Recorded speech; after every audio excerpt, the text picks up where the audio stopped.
Rappel, il existe deux types de questions en anglais. Les questions ouvertes, ou WH questions, qui ont fait l'objet d'une précédente capsule vidéo, et les questions fermées, ou Yes No questions. Nous traiterons donc ici des questions fermées, ou Yes No questions.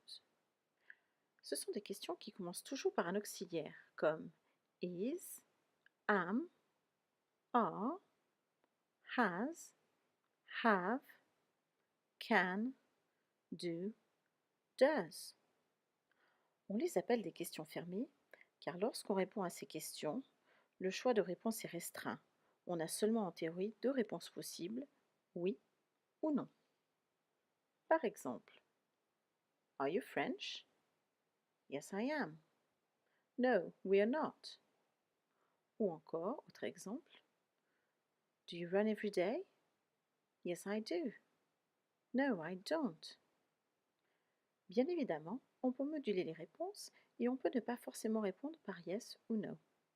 Comme dans Do you run every day? Well, not every day, but 3 times a week, on Tuesdays, Fridays and Saturdays. Ou encore, Do you like carrots? Well, I don't mind. On voit bien ici clairement que la réponse n'est pas tranchée. Problème. Comment faire une réponse courte juste? Facile, c'est un jeu d'observation. La réponse se trouve déjà en grande partie dans la question. Une réponse courte comporte les éléments suivants.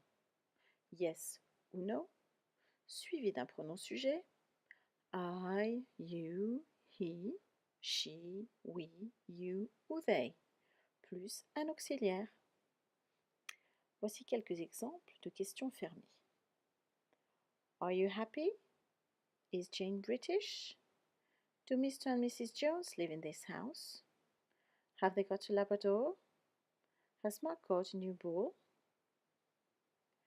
Une fois que j'ai choisi yes ou no en fonction du sens de la question, je repère le sujet de la question. Ici, you, Jane, Mr. and Mrs. Jones, they, Mark. Ces sujets, je les transforme si besoin en pronoms dans la réponse courte. Ainsi, you va devenir I, Jane se transforme en she, Mr. and Mrs. Jones se transforme en they, ma foi, reste they, Mark se transforme en he. Je repère ensuite l'auxiliaire dans la question. C'est facile, dans une question fermée, l'auxiliaire est toujours le premier mot de la question.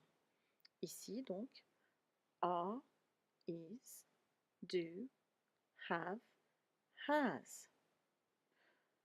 Je le réemploie cet auxiliaire dans la réponse courte, après l'avoir, si besoin, accordé avec le pronom sujet.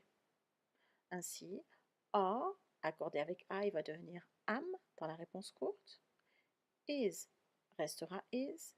Do reste do. Have reste have. Et enfin, has ne change pas et demeure has dans sa réponse courte.